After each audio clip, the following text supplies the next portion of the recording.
السلام عليكم ورحمة الله وبركاته. أهلا وسهلا بحضراتكم. حلقتنا فيها كل الأحداث اللي تخص الكرة المصرية والعالمية. قبل ما نبدأ حط لايك للفيديو واعمل اشتراك في القناة لو لسه مش مشترك علشان يجيلك كل جديد. أخبار الأهلي يستأنف تدريباته اليوم استعدادا لمواجهة فيوتشر غدا، وعمر كمال عبد الواحد يشارك في المران بعد تخلصه من النزلة المعوية. الأشعة تؤكد غياب عمرو السولية لفترة تتراوح من 4 إلى 5 أسابيع على الأقل للتخلص من الإصابة. تحذيرات كبيرة لكولر ولاعبي الأهلي من خطورة فيوتشر في الكرات الثابتة قبل مواجهة الغد. طلعت يوسف يؤكد للاعبي فيوتشر ثقته في قدرتهم على تعطيل الأهلي في بطولة الدوري وإنهاء سلسلة انتصاراته. مارسيل كولر يرفض فكرة استمرار أليو ديانج مع الفريق ويؤكد للأهلي أنه ليس لديه أي مشكلة مع اللاعب المالي سواء شخصية أو فنية، وأنه فقط لديه رغبة في تجديد الدماء وضم لاعب أكثر طموحا وأكثر رغبة في تحقيق الألقاب وتاريخ مع الفريق لكي يخرج أفضل ما عنده في الملعب.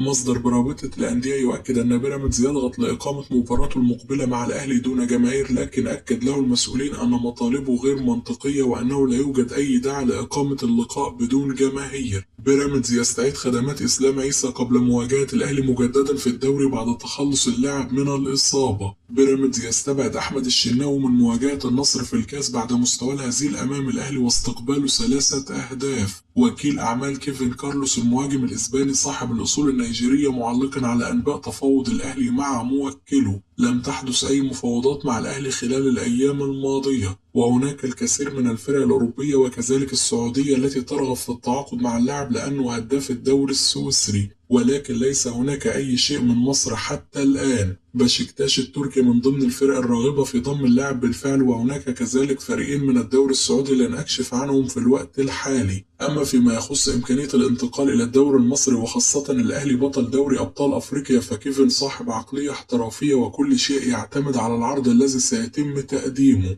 الفحوصات الأولية تؤكد أن أحمد نبيل كوكا قد لا يلحق بمواجهة المنتخب الأولمبي في أولمبياد باريس بعد خروجه مصابا أمام أوكرانيا. بيراميدز يقترب من التوصل لاتفاق مع الإسماعيلي على ضم عمر الساعي. وكيل محمود ممدوح مهاجم حرس الحدود يؤكد امتلاك موكله عرض من الزمالك بالفعل في الوقت الحالي، وينفي أنباء تجدد مفاوضات الأهلي مع اللاعب. اتحاد الكرة يقرر إجراء الانتخابات في شهر ديسمبر المقبل لاختيار مجلس إدارة جديد. الزمالك يوقع عقوبة مالية كبيرة على سامسون أكينيولا بعد تغيبه عن التدريبات لمدة شهر كامل. ميسي يصبح أكثر لاعب في التاريخ يحقق بطولات بعدما رفع رصيده ل 45 لقب وتخطى داني ألفيش لاعب برشلونة السابق. محمد عبد الجليل نجم الأهلي السابق. طاهر محمد طاهر واحد من أفضل اللاعبين في مصر من الناحية التكتيكية، فهو يدافع بشكل مميز جدا بعكس معظم الأجنحة في الأهلي، وفي المرتدات سريع جدا، وأعتقد هذا هو السبب الرئيسي في تفضيل كولر له على عبد القادر، لكنه يحتاج لتطوير الجانب الهجومي لديه وأن يكون أكثر فعالية على مرمى الخصم لكي يكون لاعب كبير، وأفضل بقائه مع الفريق في الموسم المقبل وعدم رحيله. فالأهلي يحتاج لنوعية طاهر محمد طاهر. هو لاعب لديه أدوار كثيرة في الملعب ولا يشعر به الجمهور، ولذلك ينتقدوه بشكل دائم،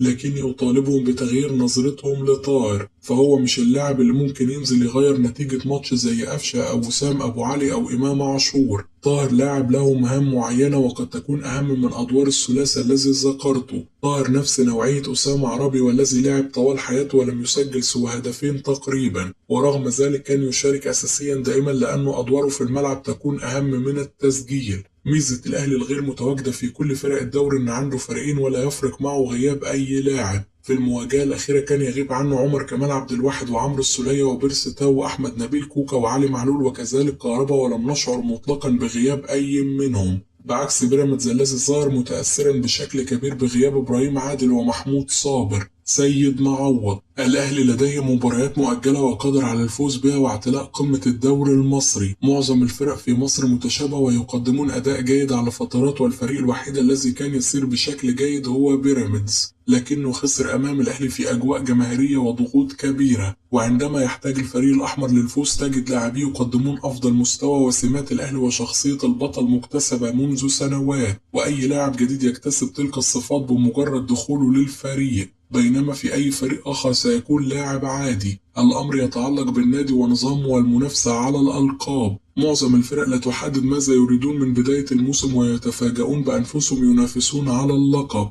فربما كانوا يخططون للعب في دوري الأبطال بالحصول على المركز الثاني مثلا، كما أنهم دخلوا في العديد من الأزمات مؤخرا وسوف يتأثرون أكثر خلال الفترة القادمة. بيراميدز أثناء تقدمه على الأهلي في النتيجة لاعبين ما كانوش مصدقين نفسهم، وهذا عكس المباريات الأخرى، وقلقهم وعدم ثقتهم في أنفسهم ساهم في عودة الأهلي للمباراة وتحقيق الفوز. أعتقد الأهلي سيواصل الانتصارات أمام فيوتشر ولست قلق على الأحمر من هذه المواجهة، وواثق أن الفريق لن يوقفه أحد لو خاض اللاعبين كل المباريات بنفس الجدية. إسحاق يعقوب لاعب البنك الأهلي من العناصر المفيدة، وحال انتقاله للزمالك سيشارك أساسيا على حساب أحمد فتوح. ضياء السيد: فريق بيراميدز لا يزال يكتسب الخبرات وشخصية البطل، والمدير الفني ارتكب أخطاء غريبة جدا وعجيبة أمام الأهلي، وكان أبرزها اللعب بكريم حافظ ظهير أيمن. الأهلي وبيراميدز قمة مؤقتة، لكن القمة الحقيقية هي الأهلي والزمالك منذ عام 1907 و1911،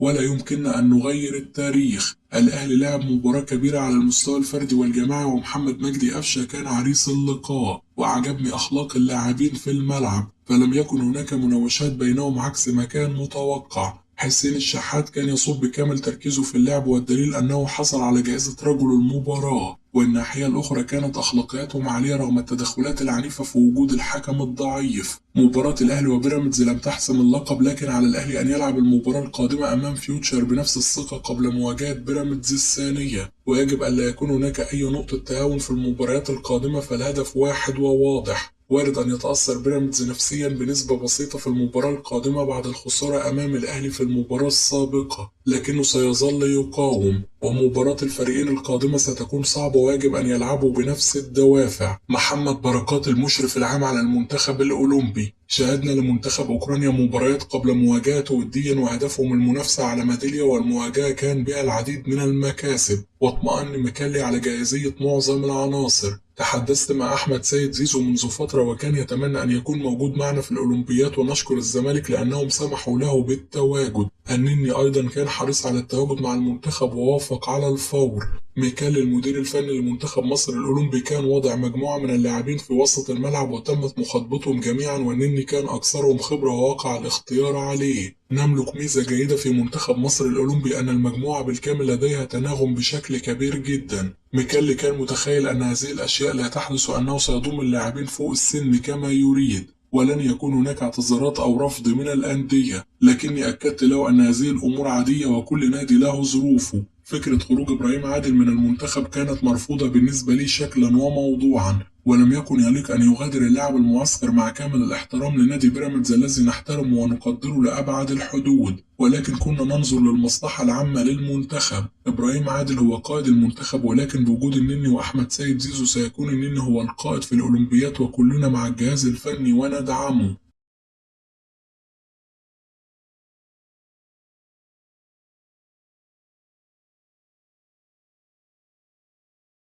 كده تكون انتهت أخبارنا، أشوفكم على خير في حلقة جديدة.